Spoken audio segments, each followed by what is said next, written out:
Жүрүүнү токтоткула деп коет. Деп атпайсыңар, ал болбойт. Жүрүш керек. Эмне үчүн? Жүрүүнүн маданияты бар. Адеп бар жерде уят бар. Ашык жаң айтаң уяткар дейт. Уяттан ушул уятта сейилдеп бакка чыкканда көңүлүң толот ызгарда. Уяттан ушул уятта чапташып алып тиякта сорушуп жатса эринен көңүлүң толот ызгарга дейт. Ошон үчүн жүрүш керек. Жүрүү бул деген адамзаттын мындай кандай десем үй бүлө болуу, көбөйүү, жана жашоо турмуштун улаа процесси да. Ошон үчүн жүрүш керек, бирок маданияттуу түрдө жүрүш керек. Маданияттуу, маданияттуу өзү кандай жүрүш керек? Маданияттуу дегенди эмне түшүндүрүп бересиз?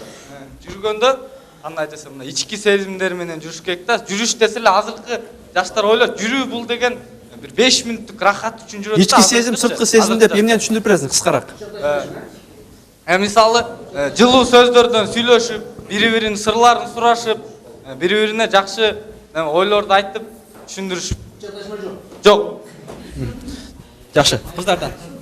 Азыр бул жерде карап көрсөң, аябай сөздөр көп болуп атат. Сорушпай мындайча айткандачы, кол кармашып мындай бири-бирине жылуу сөздөрдөн сүйлөшүп жүрүштө,